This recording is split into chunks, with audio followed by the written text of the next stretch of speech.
एक bank, 2 security guard और सिर्फ 12 मिनट का वक्त।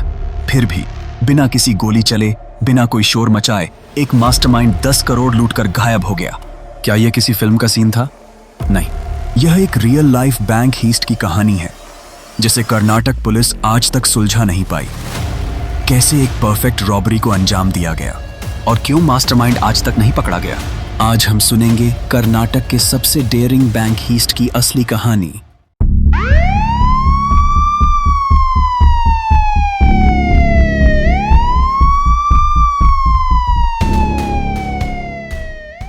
दस दिन पहले बेंगलुरु के एक अपस्केल इलाके में एक प्राइवेट बैंक के अंदर सब कुछ नॉर्मल लग रहा था।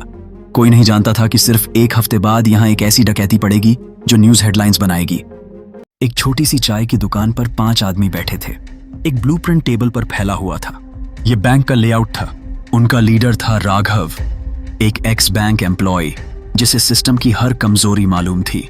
उसके साथ थे अखिल, इमरान, सूरज और प्रवीण, सभी एक्सपीरियंस्ड क्रिमिनल्स। राघव धीमे स्वर में, सिक्योरिटी गार्ड सिर्फ 2 हैं और सीसीटीवी का एक ब्लाइंड स्पॉट है। काम सिर्फ 12 मिनट में हो सकता है, पर एक समस्या थी। बैंक के अंदर बायोमेट्रिक सिक्योरिटी लॉक्स लगे थे जो सिर्फ मैनेजर या सीनियर स्टाफ ही खोल सकते थे। राघव के पास इसका भी सॉल्यूशन था। 12 फरवरी दोपहर के 2 बजे। यह समय सबसे परफेक्ट था। लंच ब्रेक चल रहा था और बैंक में सिर्फ कुछ स्टाफ और 2 सिक्योरिटी गार्ड्स थे। एक आदमी बैंक में एंटर होता है। उसका चेहरा ढका हुआ है। उसके हाथ में एक फाइल है जिसमें लोन डॉक्यूमेंट्स हैं। जैसे ही मैनेजर उसके पास आता है, आदमी अपनी पॉकेट से एक गन निकालता है। सब लोग नीचे बैठो, कोई भी हीरो बनने की कोशिश मत करो। 1 मिनट के अंदर 4 और आदमी बैंक के अंदर आ गए। सीसीटीवी कैमरों पर स्प्रे पेंट कर दिया गया और बैंक का दरवाजा लॉक। अब सिर्फ 10 मिनट बचे थे। राघव सीधे वॉल्ट के पास पहुंचता है, पर बायोमेट्रिक लॉक को तोड़ना मुश्किल था। तभी एक एम्प्लॉय को जबरदस्ती ले जाया गया और उससे फिंगरप्रिंट स्कैन करवाया गया। वॉल्ट खुलता है और सिर्फ 5 मिनट में 10 करोड़ का कैश और गोल्ड बार्स बैग्स में भर दिए गए। पर जाते वक्त एक छोटी सी गलती हो गई। एक कस्टमर जो टेबल के नीचे छुपा था, उसने बिना देखे इमरजेंसी बटन दबा दिया। अलार्म बजते ही चारों तरफ भगदड़ मच गई। एक गार्ड ने बंदूक निकालने की कोशिश की, लेकिन अखिल ने उसे पहले ही गिरा दिया। डकैत एक व्हाइट वैन में भाग गए। जब तक पुलिस पहुंचती, वे गायब हो चुके थे। सीसीटीवी कैमरे डिसेबल थे, लेकिन एक क्लू छोड़ गए थे।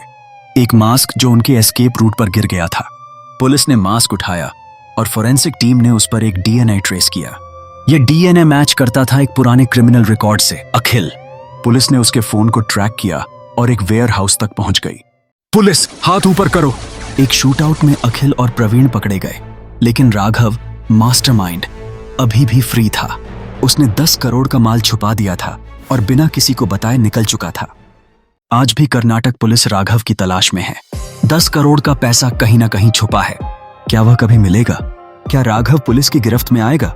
यह सिर्फ वक्त ही बता सकता है। अगर आपको यह कहानी पसंद आई तो हमारे चैनल को सब्सक्राइब करें। ऐसे और भी क्राइम स्टोरीज के लिए मिलेंगे अगले एपिसोड में एक नए केस के साथ।